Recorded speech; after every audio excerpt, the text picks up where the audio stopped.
Dictation start होगा 5 second बाद। Start. इस वर्ष जनवरी माह में जब सुप्रीम कोर्ट के 4 वरिष्ठ न्यायाधीशों ने एक प्रेस कॉन्फ्रेंस करके अपनी संस्था के आंतरिक प्रशासन की समस्याओं को सामने रखते हुए लोकतंत्र को खतरे में बताया था, तब यह स्पष्ट हुआ था कि शीर्ष अदालत में सब कुछ ठीक नहीं है। इस प्रेस कॉन्फ्रेंस ने सारे देश का ध्यान इसलिए खींचा था क्योंकि चारों न्यायाधीशों ने मुख्य न्यायाधीश पर यह आरोप भी लगाया था कि वह संवेदनशील मुकदमों को पसंदीदा बेंच में भेज रहे हैं। ऐसे आरोपों ने जनता को इसलिए अवाक किया क्योंकि वह इस संस्था को निष्पक्ष संस्था के तौर पर देखने के साथ ही यह मानकर भी चलती है कि जब कहीं से न्याय नहीं मिलेगा तो सुप्रीम कोर्ट सहारा बनेगा। उक्त प्रेस कॉन्फ्रेंस के बाद ये संकेत दिए गए कि सुप्रीम कोर्ट के सभी न्यायाधीश आपस में मिल बैठकर समस्या हल कर लेंगे, लेकिन ऐसा नहीं हुआ और सुप्रीम कोर्ट के उठापटक कायम रही।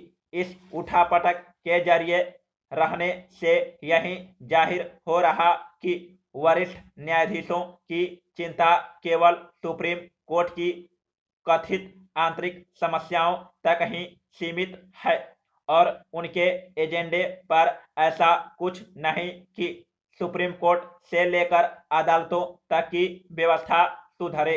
अब तो ऐसा भी लगता है कि वरिष्ठ न्यायाधीशों की चिंता को सुप्रीम कोर्ट के चुनिंदा वकीलों ने भी अपने अह की लड़ाई का हिस्सा बना लिया है। इसका संकेत इससे मिलता है कि न्यायिक व्यवस्था में आमूलचूल परिवर्तन की बात कोई नहीं कर रहा। Paragraph change. पिछले दिनों न्यायाधीश चेलेश्वर ने एक साक्षात्कार में कहा कि अगर दीपक मिश्रा के बाद रंजन गोगोई को मुख्य न्यायाधीश नहीं बनाया जाता तो वे आशंकाएं सच साबित होगी जो उन्होंने प्रेस कॉन्फ्रेंस में जताई थी। इसी के साथ उन्होंने यह भी कहा कि मुख्य न्यायाधीश के खिलाफ महाभियोग चलाया जाना समस्या का हल नहीं। ज्ञात हो कि उन दिनों कुछ राजनीतिक दल और खासकर कांग्रेस जस्टिस दीपक मिश्रा के खिलाफ महाभियोग लाने की कयावत कर रही थी। न्यायाधीश कुरियन जोसेफ ने मुख्य न्यायाधीश एवं अन्य न्यायाधीश कुरियन जोसेफ ने मुख्य न्यायाधीश एवं अन्य न्यायाधीश कुरियन जोसेफ ने मुख्य न्यायाधीश को चिट्ठी लिखकर कॉलेजियम की सिफारिश पर केंद्र सरकार की चुप्पी पर सवाल उठाए। उनका आग्रह था कि इस मामले में सरकार से सवाल पूछना चाहिए। कॉलेजियम ने फरवरी में न्यायाधीश के एम जोसेफ और इंदु मल्होत्रा को सुप्रीम कोर्ट का जज नियुक्त करने की सिफारिश की थी, लेकिन केंद्र सरकार ने न तो यह बताया कि कॉलेजियम की सिफारिश मानने में देर क्यों हो रही है और न ही सिफारिश पर अपनी कोई आपत्ति प्रकट की। कोई स्पष्टीकरण न आने के चलते यह माना गया कि केंद्र सरकार के एम जोसेफ को इसलिए सुप्रीम कोर्ट का न्यायाधीश नियुक्त नहीं करना चाहती क्योंकि उत्तराखंड में कांग्रेस सरकार को बर्खास्त करने संबंधी फैसले को उन्होंने ही खारिज किया था।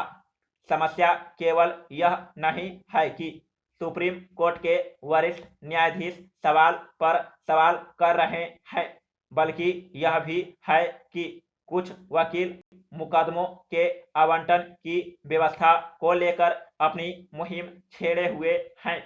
वे मुकदमा आवंटन की व्यवस्था को पारदर्शी बनाने के लिए याचिकाएं भी दायर कर रहे हैं। बीते दिनों एक ऐसी ही याचिका का निपटारा करते हुए सुप्रीम कोर्ट ने कहा कि यह तय करने का अधिकार मुख्य न्यायाधीश को ही है कौन सा मामला किस बेंच को सौंपा जाएगा, लेकिन इसके बाद इसी आशय की एक और याचिका दायर कर दी गई। इसके पहले न्यायाधीश चलमेश्वर ने ऐसी याचिका सुनने से यह कहते हुए इनकार कर दिया कि वह नहीं चाहते कि उनके फैसले को पलट दिया जाए। ऐसा कहकर उन्होंने एक बार फिर दीपक मिश्रा को निशाने पर लिया। यह रवैया इसलिए ठीक नहीं क्योंकि सुप्रीम कोर्ट की ओर से यह स्पष्ट किया जा चुका है कि मुकदमों के आवंटन में न्यायाधीशों की वरिष्ठता कोई आधार ही नहीं। इस फैसले के अनुसार सुप्रीम कोर्ट के तो सभी जज अनुभवी होते हैं, चाहे वे हाई कोर्ट से आए हों या फिर बार से। समाप्त।